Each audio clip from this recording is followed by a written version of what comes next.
আমরা এখন নেমে তো গেছি, এখন আমরা বেরোচ্ছি। লাগেজটা নিতে হবে, দ্যাট ইজ মোস্ট ইম্পর্ট্যান্ট। মা আছে তো, চলো চলো লাগেজটা নিই। এখন আমরা বেরোচ্ছি।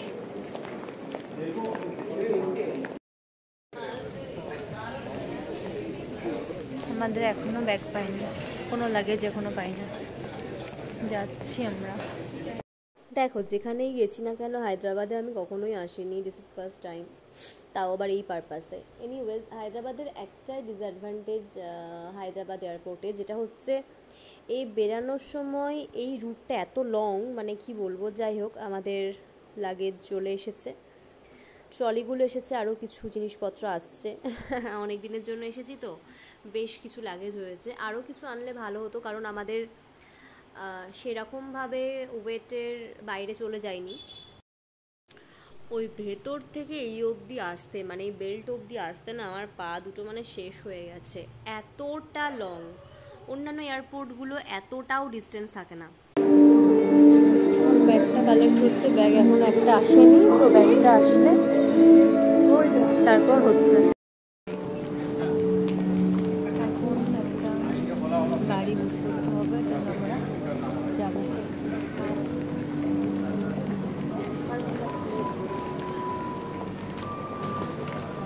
সব ফ্যাসিলিটি আছে, সব বিউটিফুল, একটা বিউটিফুল এয়ারপোর্ট। ভাই বেল্টের ওখান থেকে বাইরে আসতে, মানে এক্সিট অবধি আসতে আমি আরও পাগল হয়ে গেছি, আর আমার শরীরটা চলছে না, একদমই চলছে না, ভালো লাগছে না আমার জাস্ট। যাই হোক, একটা এখন ক্যাব বুক করা হবে, দেখি কি করি। ভাবছি বাসে যাব না কি করব, দেখি, ডিসিশন নিতে পারিনি। আমরা বাসে চাপলাম, ভলভো বাস যেগুলো হয় সেরকমই একটা বাস, এটা ডাইরেক্ট যাচ্ছে যাবে, ওখান থেকে হয়তো একবার নেমে আমাদেরকে একটা ক্যাব করতে হবে, বা সেটা অনেকটা কম বা এটা ডাইরেক্ট যেতে পারে, জানি না, বলতে পারছি যাচ্ছে বলে যাচ্ছে, সিটি হয় যেটা হবে তোমাদেরকে অবশ্যই শেয়ার করছি। বাট দ্য স্যাডেস্ট পার্ট ওয়াজ কি বাসে বলছে একজনের 350 টাকা না 400 টাকা করে লাগবে, তো ইট ইজ ভেরি আননেসেসারি। এইটুকু ডিস্টেন্সে এতটা প্রাইস, তো আমরা ভাবছি ক্যাব করে নেবো আর উবের ওলা কিছু একটা করে নেবো। তো এয়ারপোর্টের বাইরে একটা অদ্ভুত সিস্টেম দেখলাম, এখানে না ওলা উবের করতে গেলে লাইন দিতে হয়, যে অ্যাকর্ডিং যেই গাড়িটা আসবে সেখানেই সেই প্যাসেঞ্জারকে বসে যেতে হবে। সো অদ্ভুত লাগলো। ফাইনালি উবের এসেছে। আমরা উবের করে নিয়েছি, এবার আমরা বেরোলাম। এতক্ষণে বাজে 6:31, এতক্ষণে মোটামুটি মিডিয়াম অফ দ্য ওয়ে বা হাফ অফ দ্য ওয়ে চলে যাওয়ার কথা ছিল, বাট সেটা হলো না। 7টায় পৌঁছে যেতে পারতাম, বাট একটা ভুল জিনিসের জন্য, মিস ইনফরমেশনের জন্য সেটা হলো না। এনিওয়েজ এখন উবার করলাম, উবার করতেও লাইন দিতে হয়,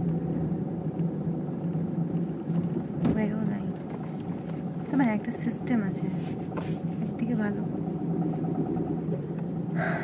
সানসেট হয়নি এখন, এখানে 6:30 বাজে, তাও আলো, পুরো আলো, পরিষ্কার আলো, এখন অবধি সানসেট হয়নি। দেখুন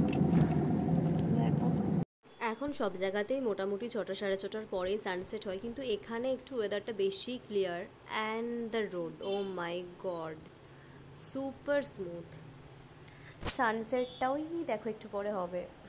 তো চলো আমিও একটু হায়দ্রাবাদটা দেখি, cause it's my first time in Hyderabad. আমি হায়দ্রাবাদে কখনো আসিনি। And this side, oh my god, মানে বেসিক্যালি আমরা বুঝতে পারলাম এটা একটা আউটসাইড, এটা বাইপাস বেসিক্যালি, এবং টোটাল রাস্তাটা এই এয়ারপোর্ট টু যেখানে আমরা যাচ্ছি আর কি, গাছিবাউলিতে, সো এই টোটাল রাস্তাটা, that way is completely made in hill area.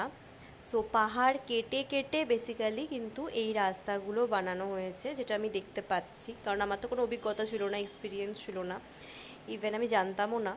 So যে কোনো লোকেশন বা প্লেসের আর্কিটেকচার সেখানকার তো ভালো লাগেই, বাট আমাকে খুব অ্যাট্রাক্ট করে এই ভিউগুলো, যেইগুলো একটু আউটসাইডে, একটু বাইপাসে, বা যেইগুলো শহরের মধ্যে ঢোকার আগের রাস্তা, বা সেটা গ্রামের রাস্তা হোক না কেন, এই সিনারিগুলো, সেটা শহর হোক কি গ্রাম কি হাইটেক সিটি, হোয়াট এভার, আমি প্রচণ্ড এনজয় করি।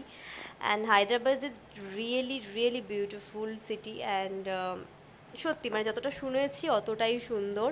আকাশটা দেখো, সাথে এত গাছ। দেন আমরা মাইন্ডস্পেস রোডে চলে এসেছি and the road is very congested. Actually এটাই হলো প্রপার হায়দ্রাবাদ, মানে আমরা একটু শহরের মধ্যে বা ঢুকেছি আর একটুখানি। যেহেতু অফিস টাইম, মানে অফিস টাইম বলতে ছুটির টাইম, সো সেই কারণে ভিড়টা অনেক বেশি। আর স্টিল আই অ্যাম এনজয়িং। এতটা দুর্বল লাগছে শরীর, তাও আমার ভালো লাগছিল দেখতে, মানে দেখতে তো পাচ্ছি একটা নতুন জায়গা, এটাই আর কি।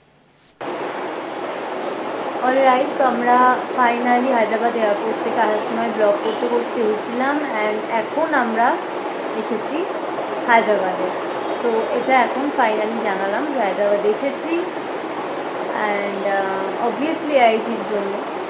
তো আমাদের যে হোটেল রুমটা বুকিং ছিল সেটাতেও আমি আর কি ঢুকে পড়েছি, মানে এন্ট্রি নিলাম আমরা যা যা সমস্ত ইয়ে করা ছিল সব ফর্মালিটিস করে আমরা এসে বসলাম। এখন আমরা বেরোচ্ছি, নিচের মার্কেটে যাব, খাবো, যাও কিছু খাবো দাবো, কিছু জিনিস কেনার আছে খুব এসেনশিয়াল, সেগুলো কিনে নিয়ে এসে একদম শুয়ে পড়বো আজকে। তারপরটা যা হবার হবে সেই ওয়াইজ তোমাদের সাথে শেয়ার করবো। তো এই ব্লগটাকে এখানে শেষ করছি। খুব টায়ার্ড লাগছে, প্রচণ্ড টায়ার্ড লাগছে, প্রচণ্ড ঘুম পাচ্ছে আর খুব চলছে শরীরটা। তো ভালো লাগছে না, প্রচণ্ড গলা জ্বলছে, কারণ পুরোটাই এসি ছিল বলে হয়তো এতটা প্রবলেম হচ্ছে। এনিওয়েজ চলো টাটা, নেক্সট ব্লগে বাকিটুকু আবার শেয়ার করছি, যা হবে আবার নেক্সট ব্লগে শেয়ার করবো। সো এটা হলো গাচিবাউলি আর আমরা নিমন্ত্রণে ছিলাম। সো এগুলো বেসিক্যালি বেঙ্গলি হোটেল, মানে বাঙালিরাই বেসিক্যালি এখানে থাকে। টোটাল এরিয়াটাই না বাঙালি হয়ে গেছে। তো আমরা এখানকার যে ফুড কোর্ট ওখানে আসলাম এখন। সো এই এরিয়াটাতে শুধু এই হোটেলটা না, এরকম অসংখ্য হোটেল আছে, তোমরা যেখানে খুশি আসতে পারো, থাকতে পারো। এখন আমরা খেতে এলাম, এটা হচ্ছে নিমন্ত্রণের একটা আউটলেট। এটা বেসিক্যালি এটা যেহেতু অনেকগুলো আউটলেট, তার মধ্যে এটা একটা। এখানে মানে সিটিং অ্যারেঞ্জমেন্টই আছে, তুমি খাবার চাইলে ক্যারি করতে পারো, জোম্যাটো সুইগির অপশান আছে। বাট আমরা এখানে যেহেতু ওপর থেকে নিচে এসে খেয়ে নিচ্ছি আজকের দিনটা, কালকে আবার এক জায়গায় খাবো, যদি এখানটা ভালো না লাগে আজকে তাহলে অবশ্যই অন্য জায়গায় খাবো। আর হোটেলটা তো তোমাদেরকে দেখিয়ে দিলাম, মানে ফুডের জায়গাটা সেটা একবার দেখিয়ে দিলাম তোমাদেরকে। আমি নিচ্ছি চিকেন থালি, ওরা নিচ্ছে এগ থালি। এগ থালিটা কত বললো? এগ থালিটা 80 টাকা। এগ থালিটা 80 টাকা, চিকেন থালিটা 140 টাকা। 140 টাকা হচ্ছে চিকেন থালি। আসুক দিয়ে দেখাচ্ছি। এই হলো আমাদের থালিটা, চলে এসেছে।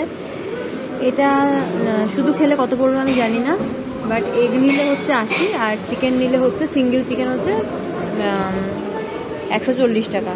এই যে ডাল দিয়েছে একটা পাতলা। কেমন খেতে খাবার? ঘরোয়া। এই যে পাঁপড় আর হচ্ছে ভাত আছে, এখানে লেবু লঙ্কা দিয়েছে, খেতে পারো। চিকেনটাও পাতলা, খুব একটা রিচ না, দেখো ঘরোয়া চিকেন। এটা হলো ডিম, এটা হলো ডিম।